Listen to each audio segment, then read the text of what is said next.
A prognostication Tuesday here on Locked On Suns. Deandre Ayton's All-Star odds, NBA buyout candidates, and laughing at the Lakers to close the show. All of it's coming up.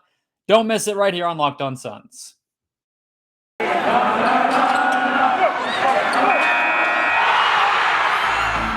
You are Locked On Suns, your daily Phoenix Suns podcast. Part of the Locked On Podcast Network, your team every day.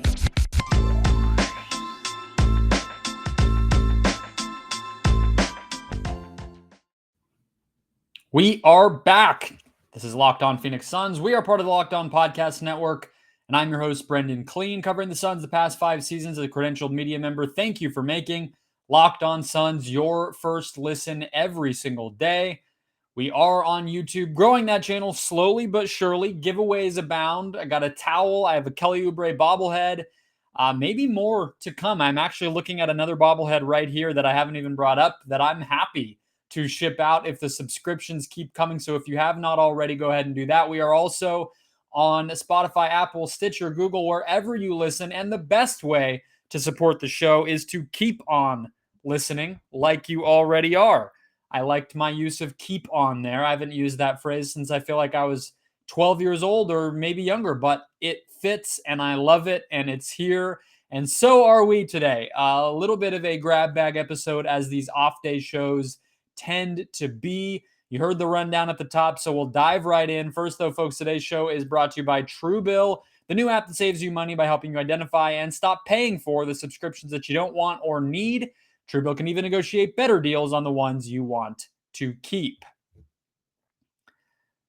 Deandre Ayton has had an exemplary season, a surprising season, an impressive season. Running out of ways to describe it, frankly, because I think it's his best season, and I've already told you why. So rather than continue to just praise the growth that we've seen from Mr. Ayton, I figured I would talk about his All-Star odds because we are at that time of year. Voting opens on Saturday on Christmas, so it would not hurt for him to have a nice night against the Warriors as at least he did in that first game against them and the second one for the most part as well, though it was a blowout a little bit. But it's time. It's time to start thinking about whether this man will be at his first All-Star game here in his 4th season. A tip of the hat to the Timeline podcast folks. I definitely don't want to come across like I do not know that they talked about it as well. So Matt, Mike, Sam, good job with that. I have not listened, but you did start the dialogue that you wanted to start. I did mention last night on my recap show that I was planning to talk about this, but I don't like the ugliness of acting as if I don't know and is he stealing the content and blah, blah, blah, blah, blah. So that's not what's happening, but it's time to talk about it. And for good reason, because this guy's having, again, the best season of his career, and he's having a very good stretch lately. And so I've talked about his finishing around the basket being at an all-time high, his versatility on how he's able to be a role man in the pick and roll. His defense has not missed a beat. He looks like the guy we saw in the playoffs, but even more expansive of a game. So nothing but good things to say for the most part, especially lately. And yet, when you look at it, despite a near career high in scoring, 16.8 would be the second highest of his career. Rebounding right about where it typically has been, a little higher than last year.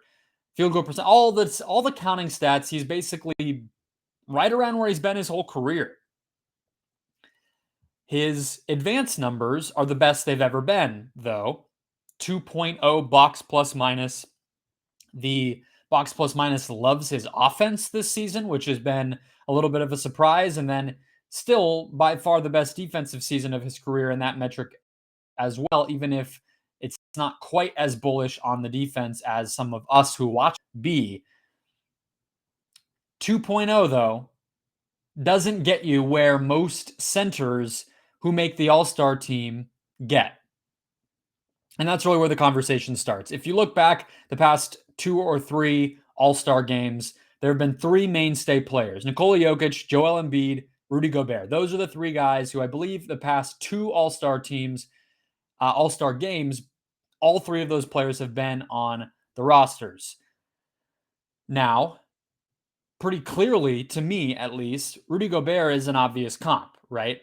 And it took him a bit longer. He didn't make his first All-Star team until I believe that is his 8th season at age 27, firmly in the middle of his prime. His box plus minus was far higher than 2.0, mostly because of his defense when he made his first All-Star team.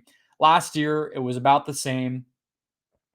Best season of his career, I think you could probably say, as far as the balance of the offense and the defense.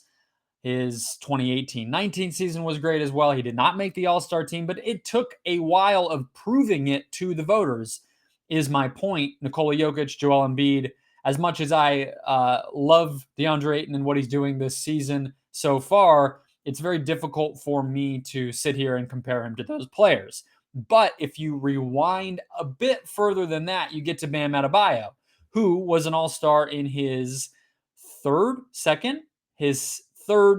He is in his 5th season. He's 1 year more experienced than Ayton. He made his first All-Star team in 2020, just before the shutdown, his 3rd NBA season. That is probably the most comparable place that you can really go. And what's interesting to me, Bam, who has not had a great year, and last year, it seemed like a lot of Heat fans were disappointed in him, although it was statistically his best season ever. That 3rd season, though, the defense was just at another level statistically than what Ayton has put together so far. And Bam has always been a little bit of a more dynamic offensive player in terms of the playmaking that he has. He has a little bit more of a jump shot and off the dribble game. He is smaller, so he can just do a little bit more for you. His box plus minus that season, which isn't by no means, the end all be all. I obviously know that, but it's useful just to compare players year to year and person to person, was at 3.4, so nearly double what Ayton's is at. However, the youth, the fact that he did not have that track record, and he's nowhere near the Embiid Jokic tier as a scorer and creator and all of that. He's not an MVP candidate the way that those two players are. So I think that's probably the best comparison. Somewhere between Adebayo and Gobert is where Ayton is going to have to fall. I would say some of what he has going on his side here is he is much, much better. He's on a much, much better team rather than Bam was that season. I mean, the Heat were a middle tier, middle seeded Eastern Conference team. I mean, until the bubble, they did not look like a championship contender, and yet he still made that All-Star team. Rudy Gobert, on the other hand, I don't think that he has quite the reputation offensively as Ayton does. Even as much as we all complain and rip our hair out sometimes wanting to see more from Ayton, we still have to put things into perspective, and he is already a more well-rounded offensive player than I think Gobert is in terms of having that floater game, having a little bit of passing, and all the other things that he does that maybe are similar to Gobert. So those are probably the ways that he has the upper hand over those two guys who are his closest comparisons. But I still think at the end of the day, his stats are not quite at that level that are begging to be voted in. So what he'll have to benefit from and capitalize on is team success and smart fan or media voting him in. I think Gobert will clearly be a candidate again this year. I think Embiid and Jokic will clearly be candidates again this year. Anthony Davis will not be. Zion Williamson will not be, so that helps him. And, I think the precedent here is some of those Spurs teams, the Hawks team, even last year's Jazz, who had 3 All-Stars, where these very hot starting not always Western Conference teams, but in this case, they've tended to come from the West, that play an egalitarian style. Voters want to reward them. And I don't think Ayton will make it in on the fan vote, but I think you could see the coaches or the media actually have a say here where the players might actually get in, where Ayton might actually get in. And by the players, I mean multiple Suns players might actually have a chance to get in, aside from just Booker and Paul. You might see Bridges get some votes. You will probably see Ayton get some votes. And I think that's what he's going to have to count on. Can the Suns' overall success and his, the nerdy fans noticing his exemplary season, can that combine to get him in there? And I think the positive thing for him is he has a lot of time to go. I mean, voting doesn't end until, I believe, a couple of weeks before the All-Star game. So it's not until around the Super Bowl where we really need to, see the finished product of what his season is going to be. If he continues on the trajectory that he's been, which is very much upward, then he shouldn't have much of a problem at least getting the support. And then it's just a matter of, can you beat out some of these other players? I'm excited to continue to see it go. I think he will only get better. I think he's diligent about committing to some of the new things that he's incorporating into his game. It's not like they are just blips. They are continuing game after game, especially in the month of December. So, of course, not the last time we're talking about Deandre Ayton in the All-Star game, but interested to see where it goes. Well, next up, I want to talk about Danuel House, an old Suns favorite who set off the NBA buyout arms race a little bit when the Rockets agreed to a deal to buy him out this season. He has not landed anywhere. Will he make sense on the Suns? And if not, who else could be out there for the Suns? First, though, quick word from TrueBill. Do you know why free trials renew without your consent? Well, it's not hard to guess. It's a business scam. Greedy corporations just trying to get your money. Well, don't let them. Download TrueBill and take control of your subscriptions. TrueBill is the new app that helps you identify and stop paying for subscriptions that you don't want, need, or simply forgot about. Because companies make subscriptions so hard to cancel, not doing you any favors in terms of reminders or nice notes. No, they want to keep that money. Well, TrueBill flips that on its head. They make it incredibly simple. Just link your accounts, and TrueBill will cancel the unwanted subscriptions in one tap, and your TrueBill concierge will monitor the other subscriptions that you might be signed up for to prompt you. Hey, you don't use this one. Do you want to get rid of it? Yes, please. Thank you, TrueBill. Don't fall for subscription scams. Start canceling today at truebill.com/lockedonnba. Go right now, truebill.com/lockedonnba. It could save you thousands. That's truebill.com/lockedonnba.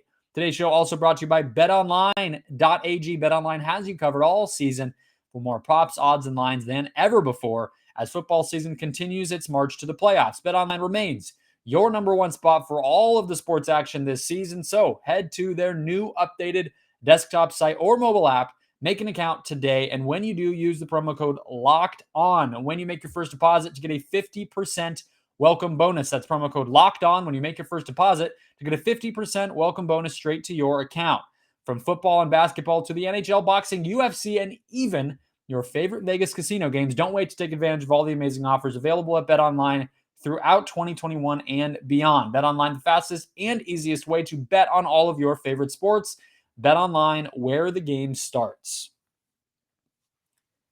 Deandre Ayton's All-Star candidacy in the books here for us, but a lot still to get to. Thank you for making Locked On Suns your first listen every single day. I mentioned going into the break, Danuel House Jr., how should we say this?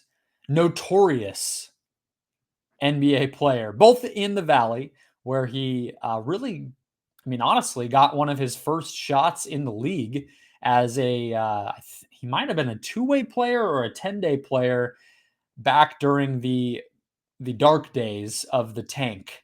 And I believe it was the 2018-19 season when he was here. It might have been the previous. I might be wrong there. But he played pretty well. And then, of course, made a name for himself in Houston, where he was on some of those Chris Paul and James Harden squads, got his shot defending Kevin Durant. And, maybe you vary on how much you think he really helped them as one of their starters in that run. But the fact remains, he's kind of pretty close to what the Suns need.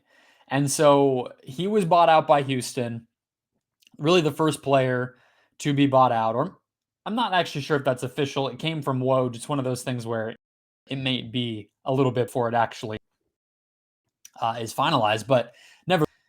He's a big wing. He is a relatively in his prime player. It's not as if you worry about injuries or anything like that with him. He is, let's see, 28 years old. Problem is, he has very much leveled off over the past 2 seasons on a tanking Rockets team ever since, um, well, both of them, Chris Paul and James Harden, left. He has not been the same guy. He shot 35%, which is less than league average from deep last season, and he's at 29% from deep this season. His defensive box plus minus, which I guess is just a stat we're going to go with full time now here, is negative 1.2, which is pretty bad. So he's never been an incredible player. He's always had limitations, but I think he's a type of guy that you could see the Suns look at, because the reality is they're really looking for somebody who can fill that Abdul Nader role, right? I mean, maybe by the end of a, second, third, fourth round playoff series, he's not even in the rotation, but at the very least, you want somebody a little better than Nader who can defend a little bit, make open shots, play with pace, fit into this system, not make mistakes. And I think House at least checks enough of those boxes. However, we're going to start hearing names pretty soon as far as who might get bought out. And Suns fans, I'm sure, are wanting to know what the hell is happening with this 15th roster spot. How do the Suns still have it? How are they going to fill it? And I think the trade market and the buyout market are both going to feature the Suns pretty prominently with that extra roster spot, with the extra money they have from their mid-level exception, the fact that we know Jalen Smith is on the outs here, the fact that they can trade first-round picks. They have most of their own picks still, so they're not really in jeopardy of strapping themselves out too badly there. They have the means to make deals, is my point. So both of these things will be happening together. So the Thaddeus Young situation, I've talked about Eric Gordon. The reality is in the NBA, a lot of the guys who get traded for, or who get bought out rather, are guys who don't get traded for. They're the ones who can't find a landing spot, and then the teams just say, okay, to hell with you, goodbye. And that's the most logical thing. I mean, there's not a lot of players who never are on the trade market and then suddenly are just bought out. I mean, House is the exception there. So here are a few other names that I think will be on the trade market, but on the trade block. But at the same time, I do think for either age reasons, salary reasons, whatever, could end up more likely to be bought out, because I don't know how much teams are going to want to give up to trade for them, yet they still have some value. Here are the names. Down in Orlando, 2 players, actually. I'll start with the less likely one first, and that is Gary Harris. Harris has only played 24 or so games for them, not a lot of minutes. Traded in the Aaron Gordon deal. Orlando is not trying to win games. Harris is in his prime. Those are all the pros. He is a youngish player, can make shots, has a little bit of off the bounce game. The cons are he's dealt with injuries quite a bit lately. He's very small for a wing player, and he hasn't been productive. I mean, that's just the flat out truth. More likely option from the Magic. The other part with Harris is he's making like $20 million. So it's maybe more that the Magic would just keep him and then let him be a free agent. And it's just not worth it for them to pay him all that money if he's not at least going to play for them. Terrence Ross is the other player here, though, because you might have forgotten that Terrence Ross was on the Magic. I wouldn't have blamed you. He was obviously the guy out in Toronto for a while, scoring 40, 50 points some nights and setting the dunk contest ablaze. But he signed that new contract with the Magic after getting traded there. And it was that same offseason when when they signed Vucevic to another big deal, kind of saying, hey, we're going to keep trying to win. Well, last year they tore it down, trading Gordon, trading Vucevic, but they did not get rid of Ross, and he is on the last year of his contract. I actually think he is a pretty interesting option. I think defensively, in most matchups, he is going to be a major, major liability. He's never been a great defender. He is now in his 30s. He is on the small side in terms of just sort of, bulk. He's not a guy who's going to hold his ground against a LeBron James switch, for instance, or a Luka Doncic switch or whatever you might prefer as your comparison there. So he is that liability, but he can create his own shot. He is a good shooter. He has that ability to play in transition the way that the Suns like to play. I think he would be a pretty interesting option. More offense than defense, but nevertheless, somebody who I think could help. The Rockets. I already mentioned Danuel House. I've already talked about Eric Gordon in the past. He's having a pretty solid season. Him moving into the starting lineup has really helped Houston. He is a great shooter still. He has more size and physicality than you think, although obviously, similarly, he's a guy who's dealt with injuries for most of his career. He is on the older side. So again, is he somebody who in a game 7 of the NBA Finals is really going to be in your rotation? Maybe not, but you don't always get lucky with the Torrey Craig types. You just don't. So I don't think it's fair to hold him to that standard. I do think he could still help. Last but not least, Thad Young, I will not spend too much time on. I've talked about him like once a week for 2 months at this point. You know what he is. Playmaking big man. More of the Saric role than the Craig role, but still somebody who could help this team. Lastly, though, is a player that I talked about as a free agent. I think actually both of the past 2 seasons, it's Garrett Temple. Now, again, he is on the wrong side of 30, and he is, nobody's idea of a defensive stopper, but I think he can survive in a good defensive scheme. He has better size than somebody like Harris or Gordon, and he has been a really good shooter even as he ages. So I would keep an eye on Garrett Temple of the New Orleans Pelicans. They clearly don't need him. He went there in my opinion, it seemed like they were the only team willing to give him the bigger salary, similar to JaVale McGee here. He got a little bit more than the minimum to go to the Pelicans, and they're not really winning any games. I don't think that they have their sights set on a playoff spot at this point, so they could easily move on from him. I don't think any team's really going to be in a hurry to trade for him, so that could be where he ends up on the buyout market, and I think this would be an awesome situation for him. The last thing I want to say on the note of Temple is a cultural point, and that's what we have to keep in mind when it comes to buyouts, trades, whoever it might be that we hear connected to the Suns. They are not going to go get players who do not fit culturally, especially with this Sarver investigation looming over them, especially with how much is at stake this season, wanting to get back to the finals and win a championship. They're not going to take on a player who doesn't fit, who won't sacrifice, who won't commit to playing in this system, and who is a distraction, frankly. I would even go so far as to say they probably won't want to take on any players who aren't vaccinated. This team is so singular in its purpose, and they all buy in that Danuel House, who was screwing around in the bubble and trying to get laid and jeopardize the health of that whole entire operation, not somebody that I necessarily think the Suns will gravitate toward.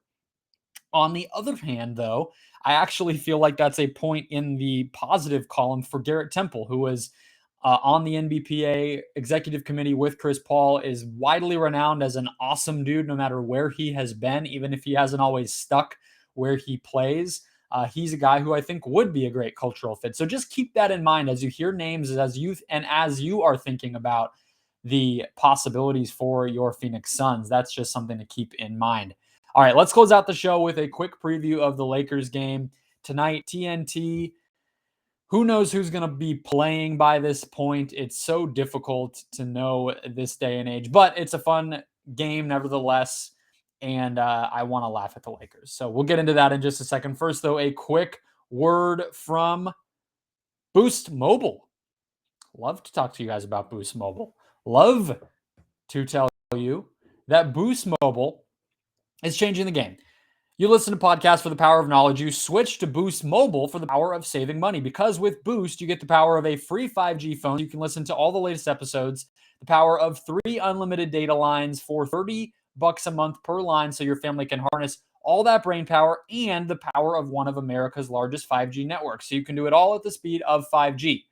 With all that money you'll save and all the knowledge you'll gain, just how powerful will you become?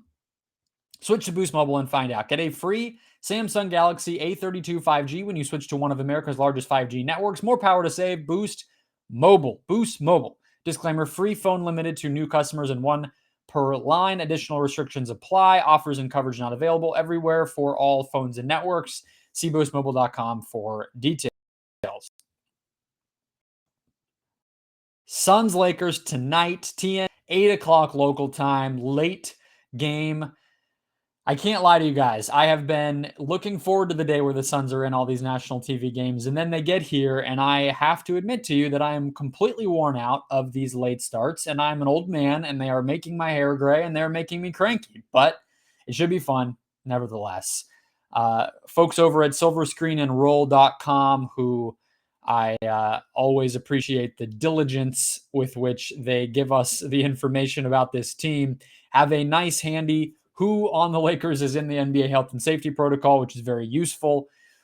They actually don't have a ton of players in the protocol, all things considered, compared to some teams in the league. Reeves, Monk, Bradley, Horton Tucker, Howard, and Bazemore are in the health and safety protocol as of now, but that can change, obviously, day to day. We don't know. Secondly, the bigger thing, and here's where I'm going to start to laugh, and not because of anybody's health.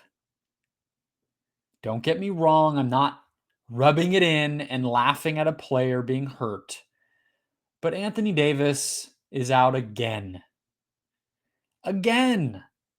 Anthony Davis is out with a knee injury. And my lasting memory of Anthony Davis is him laboring and lumbering around the court in Game 6 of the Western Conference quarterfinals. Is that even? Yeah, that's what it's called, the first round. Daring everybody to challenge him again and proving how tough he was, making a fool of himself and jeopardizing his health. I'm sympathetic to the mental struggles of a player who is so heavily scrutinized. He brings a lot of it on himself, but I get it. It's difficult. Hell if I know what it's like to be under the spotlight of pro sports like that. However, he is hurt again. He is out again. His body has not looked right all season. He's not playing well. And I can't help but think that memory, that lasting image of that Game 6 is the last that we'll see of him, of this team at its best. Did the Suns kill the Lakers? This is something I may have to bring up with a guest because I feel like I am talking myself into it and I'm getting ahead of myself here.